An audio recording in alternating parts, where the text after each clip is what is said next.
Analizar diversos temas de coyuntura, entre ellos el anuncio del presidente Pedro Castillo de hacer más cambios en el gabinete ministerial. Iván, ¿cómo estás? Muy buenas tardes, gracias por estar con nosotros en 24 horas mediodía. Empecemos por este primer cambio de ministros que ha habido el día domingo. Han sido en cuatro carteras que en algún caso antes pertenecieron al serronismo, ¿no? Y que han desatado además la furia del líder de Perú Libre, que no está nada contento con estos cambios. ¿Qué te parece estos cambios en estas cuatro carteras, Iván? Bueno, en conjunto, Paco,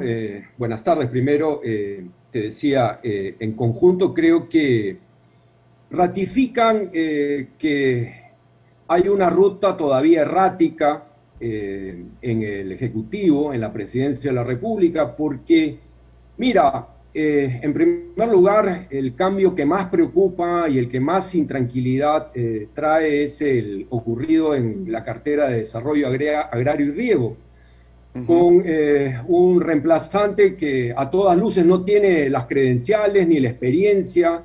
para asumir un sector que, como ya se ha alertado, no solo en el país, sino a nivel global, va a tener un papel fundamental frente a una crisis alimentaria en ciernes, que va a ser ciertamente uno de los grandes problemas que no solamente va a tener que enfrentar el país en los próximos meses. En ese sentido, creo que es un cambio que a todas luces desmerece la intención de renovar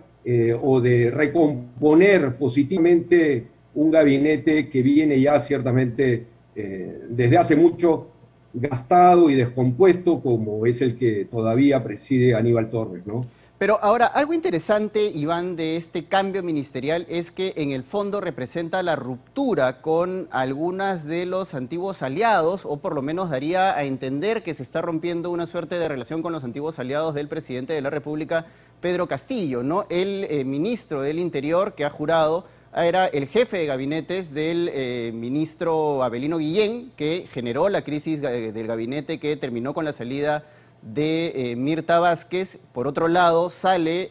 la cuota de poder del Ministerio de Energía y Minas y entra, ¿no?, la ministra que está actualmente, que ya había jurado y había estado una semana en el cargo durante el gabinete Valer, y hay una serie de cambios pues que han generado la incomodidad, repito, del mismísimo Vladimir Cerrón, ¿no? Incluso otros congresistas de Perú Libre como Kelly Portalatino o Guido Bellido también han salido a criticar pues este giro a la derecha, como lo han denominado ellos mismos, ¿no? Bueno, hay que poner en perspectiva el momento, Paco. Esto no es nuevo, esto ya ha ocurrido. Por lo tanto, no queda claro si esta es una ruptura o simple y llanamente una pelea, una disonancia, un desacuerdo, una bronca coyuntural entre Perú Libre, Vladimir Cerrón y Pedro Castillo y el gobierno o el Ejecutivo. Porque vimos una situación similar cuando se designó al gabinete encabezado por Mirta Vázquez en reemplazo de aquel que presidió Guido Bellido. O sea, esta situación, este episodio, no es nuevo, es una reedición de un momento político que vimos meses atrás cuando el presidente designó como presidenta del Consejo de Ministros a Mirta Vázquez, y las críticas desde el serronismo, desde Perú Libre, a través de Guido Bellido, de Margot Palacio, de Kelly Portalatino, fueron exactamente en la misma dirección que las que estamos viendo el día de hoy. Y ya vimos lo que ocurrió luego, que cayó el gabinete Vázquez para una recomposición que fue ciertamente en esa coyuntura, ¿no?, favorable a la cuota serronista. No hay que olvidar tampoco desde, digamos, esta mirada con perspectiva de que cuando menos 2 de los 4 relevos ministeriales tenían sobre sus cabezas trances o procesos de censura ya en marcha en el Congreso de la República. Me refiero concretamente al caso de Alfonso Chávarri, que tenía la cartera de Interior, y de Carlos Palacio, que estaba en Energía y Minas. En ese sentido, evidentemente, tiene o cobra algún sentido el hecho de que hayan salido estas 2 cabezas de estos 2 sectores, en vista de que era harto probable de que las 2 censuras para ellos lograsen los números mínimos necesarios para que no continuaran en el cargo. Pero y también asomaba la de Óscar Sea, no nos olvidemos que Óscar Sea tenía cuestionamientos cada vez mayores al Frente de Desarrollo Agrario. Así es, se había peleado además con los representantes de Conveagro y de los gremios agrarios, ¿no? Lo cual ya había generado una situación bastante tirante en medio de esta crisis, pero la solución del presidente Castillo ha sido nombrar a una persona que no tiene ni siquiera una formación en el cargo y que preocupa en la medida que estamos a puertas de una crisis alimentaria bastante seria, no solo por la crisis mundial, sino por la crisis de los fertilizantes, que si bien tiene un componente mundial, también tiene un importante componente local. Sin duda, como ya dije, el cambio que más preocupa es aquel que tiene que ver con el sector de desarrollo agrario, por cuanto quien está hoy al frente del timón de este importante sector es una persona que no tiene objetivamente ninguna credencial, ninguna experiencia en este campo tan importante y tan crucial en los próximos meses, en el que evidentemente el país y el mundo van a enfrentar una situación de crisis alimentaria que ciertamente va a ser uno de los problemas más importantes y más graves que le va a corresponder enfrentar a este gobierno. En ese sentido, como dije también al principio, no se ve que esta sea una recomposición con un norte claro y con una firme y clara voluntad de recomponer una gestión pública articulada, coherente, eficaz, meritocrática, que colabore ciertamente con resolver y con superar los enormes déficits y carencias que ha exhibido a lo largo de 10 meses la gestión presidencial de Pedro Castillo, ¿no? Y por otro lado, para cerrar este tema, Iván, ¿qué opinión te merece el comentario que hizo el mismo presidente Pedro Castillo ayer después de los cambios ministeriales, de anunciar más cambios? Es decir, cualquiera pensaría que si se va a oxigenar el gabinete ministerial, se hiciera todo de un solo envión y no por partes y tramos, ¿no? Lo que genera evidentemente más incertidumbre y desconcierto en medio de la crisis que estamos viviendo. Todo mal, pues, Paco. Políticamente hacer por tramos, por capítulos o por temporadas los cambios ministeriales lo único que hacen es sembrar mayor incertidumbre, mayor desconcierto en los agentes económicos, en los mercados financieros, en el sector empresarial y el largo etcétera que ya todos conocemos. En otras palabras, es dejar los dados en el aire, mantener las cartas flotando sin definiciones claras, anunciar, como lo ha hecho ayer el presidente Castillo, que van a venir más cambios en el gabinete, lo único que hace es contribuir con la incertidumbre, con el desconcierto, con la inquietud, y nada de eso suma ciertamente en momentos tan complicados, no solamente en el campo político, también en el campo económico y especialmente en el campo social, ¿no? Donde vemos hoy en día tenemos aumento de pobreza, tenemos el problema de la crisis alimentaria, tenemos el problema de la inflación. Entonces, hacerlo como lo ha hecho el presidente de la República ciertamente es una pésima modalidad de gestión desde el máximo cargo de la función pública, en este caso la presidencia de la República, ¿no? Bueno, y aún así hay quienes lo quieren comparar con el tigre y Ricardo Gareca, ¿no? Que hemos escuchado ayer al ministro del Medio Ambiente hacer esa comparación que me parece en lo personal exagerada, pero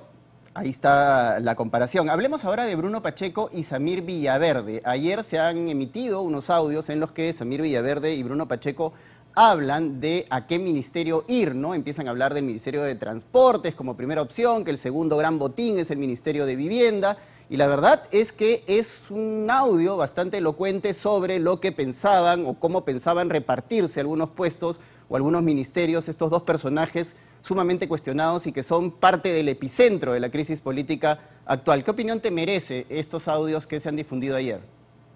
El audio es grave, es gravísimo, por lo que contiene, por lo que delata y por lo que proyecta respecto de cómo es que se habría organizado un entramado de corrupción, de repartija, teniendo al Estado y a sus recursos como botín. En ese sentido, me parece que lo que está ahí registrado amerita ciertamente una investigación y una actuación pronta, urgente de la Fiscalía, del Ministerio Público, para seguir la ruta de lo que ahí está contenido. Pero ojo, lo que ambos personajes, Samir Villaverde y Bruno Pacheco, conversan en este audio que se ha conocido el día de ayer, no solamente los alcanza a ellos, sino que también creo que ya proyecta sombras sumamente graves sobre otros personajes, en concreto el exministro Juan Silva, quien ocupó la cartera de Transportes y Comunicaciones. Bueno, y sobre el mismísimo presidente de la República, porque se le mencionan al menos 3 partes de la conversación con palabras además nada amables por parte del señor Bruno Pacheco, ¿no? Ciertamente, también comprende y alcanza hasta donde deja saber este audio al presidente Pedro Castillo de una manera que ciertamente va a merecer, como ya dije, una actuación pronta del Ministerio Público y acaso, me atrevo a decirlo, una revisión por parte del despacho del fiscal de la Nación respecto de aquella disposición de su antecesora, es decir, Zoraida Ábalos, de mantener en suspenso la investigación a Pedro Castillo, en tanto y en cuanto es presidente de la República. Me parece que este audio y posiblemente otros que conozcamos en las horas próximas o días próximos darán cuenta de la necesidad de revisar en el sentido ya señalado esta disposición que mantiene hasta el momento a Pedro Castillo fuera de una investigación según la interpretación que hizo en su momento quien ocupara el despacho de la Fiscalía de la Nación, ¿no? Pero Entonces, además esto, Iván, si me permites, es sintomático, ¿no? Porque hemos tenido casi 2 semanas de Samir Villaverde hablando de fraude electoral, de una serie de acusaciones sin pruebas, y finalmente sale un audio no relacionado, ojo, con las declaraciones que ha hecho Samir Villaverde sobre este tema del fraude electoral, carente totalmente de pruebas en la Comisión de Fiscalización, sino que sale este audio relacionado directamente con lo que está investigando la Comisión de Fiscalización en este momento, que tiene que ver con estos intríngulis, ¿no? Estas situaciones en el Ministerio de Transportes y Comunicaciones, de refilón también el Ministerio de Vivienda, y una situación que complica evidentemente tanto a Bruno Pacheco como a Samir Villaverde y a otros personajes como hemos mencionado también. Bueno, Paco, lo que a mí me queda claro después de haber escuchado en distintas ocasiones o momentos lo dicho por Samir Villaverde, tanto ante la Comisión de Fiscalización en una primera ocasión, en un segundo momento, es que el señor Villaverde no solamente tiene o ha registrado hechos y circunstancias relativas a este presunto fraude electoral. Evidentemente, él también mencionó en un sinnúmero de ocasiones que conocía, sabía de otros hechos ligados con presuntos actos corruptos. Y esto es lo que estamos comenzando a ver. Y me parece que lo que se conoce hasta el momento a través de este audio que se ha difundido el día de ayer es sumamente grave, merece la atención máxima del Ministerio Público, también del Congreso de la República, y creo que va en línea con las investigaciones que están en distintas carpetas fiscales con relación a los casos de corrupción de funcionarios, de lavado de activos y a una presunta organización criminal que tendría obviamente a muchos encumbrados personajes del poder hoy por hoy como protagonistas, ¿no? Ahora, la situación de Dina Boluarte también es un tema importante para analizar, Iván. Justamente ayer se hizo público este informe de la Contraloría en la que se da cuenta que la vicepresidenta y ministra de Desarrollo también tendría una infracción al artículo 126 de la Constitución. De hecho, ya la congresista Norma Yarrow ha presentado una denuncia constitucional contra Dina Boluarte. Lo curioso de esta situación es que ella ahorita se encuentra en Suiza, en el Foro Económico Mundial de Davos, ¿no? A donde debía haber viajado el presidente de la República, Pedro Castillo, pero no lo hizo y a última hora se cambió y se decidió que vaya la vicepresidenta Dina Boluarte. Hay quienes dicen, y algunas fuentes bastante confiables me lo comentaron, que esa decisión se tomó porque ya se sabía que iba a aparecer este informe en la que se da cuenta de esta infracción constitucional y eso revestía un problema si es que ella se encontraba encargada de la presidencia al momento que el presidente de la República no estaba en el Perú. ¿Qué opinas con respecto a esta situación? Bueno, he revisado el informe de la Contraloría General de la República y ciertamente hay de manera documentada un problema en el caso de Dina Boluarte como ministra de Desarrollo e Inclusión Social y el papel o la responsabilidad que cumplía en el Club Departamental Apurímac y también en la Asociación de Clubes Departamentales del Perú. Eso ciertamente colisiona, de acuerdo a lo que ha establecido la Contraloría General de la República, con la función de ministro. Veremos cómo finalmente se decanta esto en el Congreso de la República, porque es la instancia en la que finalmente se tendrá que resolver si cabe o no una acusación constitucional contra ella. Y bueno, políticamente esto evidentemente afecta la situación de Dina Boluarte como ministra.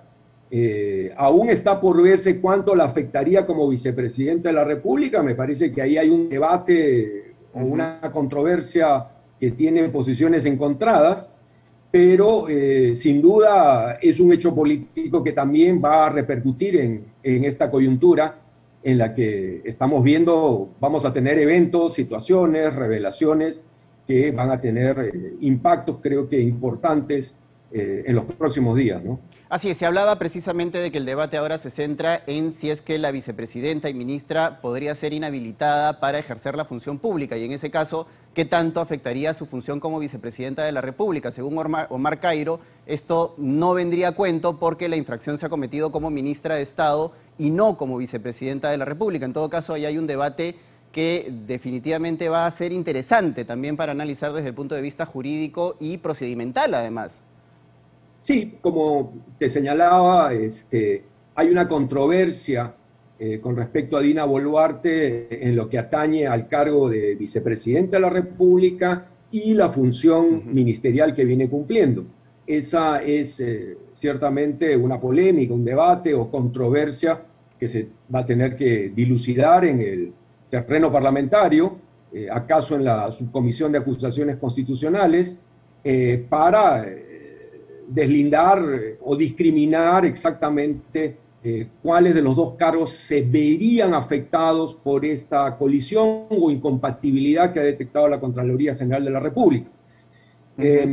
Bueno, esperemos y veamos cómo actúa el Congreso en este tema, pero lo que tenemos, por cierto, y por delante es un escenario cada vez más complicado para el Ejecutivo en todos sus flancos, y con casi todos sus principales protagonistas hackeados, cuestionados, contra las cuerdas, y pues evidentemente estamos en un momento que se comienza a acelerar, creo yo, en términos de crisis para el Ejecutivo, ¿no? Muchas gracias, Iván, por haber estado con nosotros aquí en 24